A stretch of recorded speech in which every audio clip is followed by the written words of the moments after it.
જય શ્રી કૃષ્ણ બધા મિત્રો અને મિત્રો, હું છું જય લાડલી ફાઉન્ડેશન મોરબીમાંથી. મિત્રો, આજે અમારી ટીમ આવી ગઈ છે મોરબી જિલ્લાના હડમતિયા ગામે. કે આપણે આના અગાઉ એક વિડીયો મૂક્યો હતો માજીનો, કે માજીના પરિવારમાં માજી અને એનો છોકરો છે. છોકરો છે એ માનસિક રીતે બીમાર છે અને માજી છે એ આજુબાજુના ગામમાં અને મોરબી સિટીમાં માગીને પોતાના ઘરનું પૂરું પાડે છે. સૌ પ્રથમવાર વિડીયો છે એ હસમુખભાઈ ખરા છે, જે જામુડિયાના વતની છે. એ ભાઈ સેવાનું કાર્ય કરે છે, કે કોઈ ગરીબ પરિવાર હોય એને રાશન કીટની આપે છે.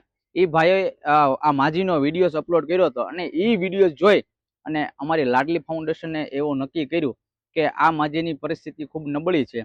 એટલા માટે મિત્રો તમે જોઈ શકો છો કે આ માજીનું ઘર છે અને માજીના ટૂંકમાં પરિસ્થિતિ એવી છે કે હવે ચોમાસાની ઋતુ આવવાનો થોડો જ ટાઈમ બાકી છે. મિત્રો, કહેવાય કે ટૂંકમાં માજી છે, માજીની ઉંમર 70 વર્ષ પ્લસ છે અને છોકરાની ઉંમર પણ 40-45 વર્ષ પ્લસ છે.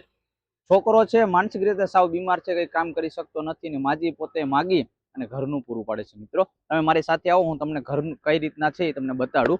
તમે આવો મારી સાથે. મિત્રો, તમે જોઈ શકો છો કે આ ભાઈ છે એ માજીનો છોકરો છે. પોતે માનસિક રીતે બીમાર છે, કઈ ખબર નથી, ખાવા પીવાનું કોઈ પણ ભાન નથી. માજી પોતાનું કહેવાય કે ગુજરાન માગીને પૂરું પાડે છે. મિત્રો, અહીંયા માજીનો આ ચૂલો છે અને આ માજીનો કહેવાય કે થોડુંક લાકડા ને એવું છે.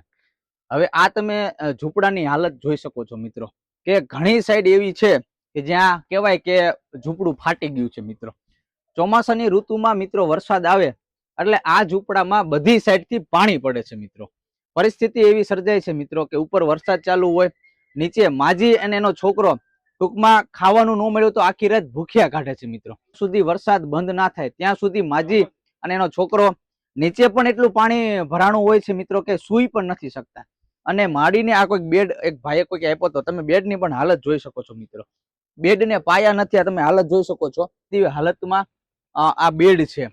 બરોબર, કેમ કે પરિસ્થિતિ એવી છે મિત્રો કે બેડ કોઈ ભાઈએ દાનમાં આપ્યું છે માડીને, અને પરિસ્થિતિ એવી છે કે અહીંયા રાતના સમયે કોઈ જીવજંતુ નીકળે અને માડી અને એનો છોકરો નીચે સૂતા હોય તો કઈ કરડી જવાની બીકથી કારણે માડીએ એના છોકરા માટે નાનું બેડનું ક્યાંક માગીને લાયા છે. મિત્રો, અને અત્યારે માડી છે એ ઘરે નથી. મિત્રો, માડી મોરબી સિટીમાં માગવા ગયા છે, કારણ કે પોતાની ઉંમર 70-75 વર્ષ છે, એના કારણે કોઈ કંપનીમાં પણ કામ નથી આપતું. મિત્રો, કારણ કે ઉંમર પૂરી થઈ ગઈ છે અને હવે ખાવું તો ખરા, કોઈ પણ રીતે પોતાનું પરિવારનું ગુજરાન તો ચલાવવું ને. મિત્રો, એટલે માડી છે એ ગામો ગામ માગી અને પોતાના પરિવારનું પૂરું પાડે છે. મિત્રો, અને આ ઝૂંપડાની તમે હાલત જોઈ શકો છો. મિત્રો, બધી સાઈડથી ઝૂંપડું ફાટી ગયું છે. મિત્રો, અત્યારે ઉનાળાની ઋતુ છે તો ચાલે. મિત્રો, ચોમાસાની ઋતુમાં પરિસ્થિતિ એવી સર્જાય છે મિત્રો કે ભારેથી ભારે વરસાદ પડે એટલે જે કાગળ છે એ કાગળ વધારે તૂટતો જાય છે. મિત્રો,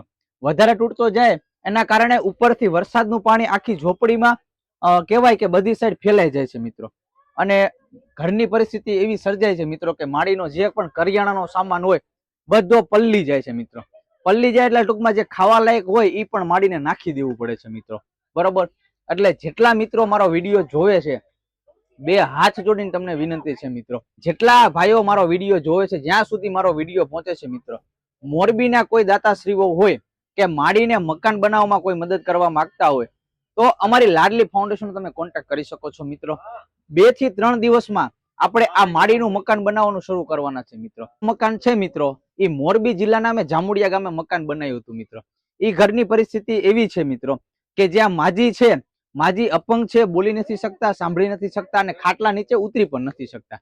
એ પરિસ્થિતિમાં માડી રહેતા હતા અને એનું આપણે લાડલી ફાઉન્ડેશન દ્વારા પહેલું મકાન બનાવવામાં આવ્યું છે. હવે બીજું મકાન છે આપણે મોરબી જિલ્લાના હડમતિયા ગામે બનાવવાના છે. મિત્રો, તો કોઈ પણ દાતાશ્રીઓ હોય, કોઈ પણ ભાઈઓ હોય, આ મકાન બનાવવા તમે મદદ કરવા માંગતા હોય તો ડિસ્પ્લે ઉપર અમારા લાડલી ફાઉન્ડેશનનો કોન્ટેક્ટ નંબર આપ્યો છે. મિત્રો, એમાં તમે કોલ કરી શકો છો અને આ વિડીયો છે એટલા વધારે લોકોને શેર કરજો, જેથી કરીને આવી મોરબી જિલ્લાની આજુબાજુના જિલ્લામાં કોઈ વૃદ્ધો છે એની પરિસ્થિતિ નબળી છે, કોઈ બાળકો છે એની પરિસ્થિતિ નબળી છે, એના સુધી મારી લાડલી ફાઉન્ડેશનની ટીમ પહોંચી શકે. વધારે કઈ વિશેષ વાત ના કરતા, જય હિન્દ, જય ભારત.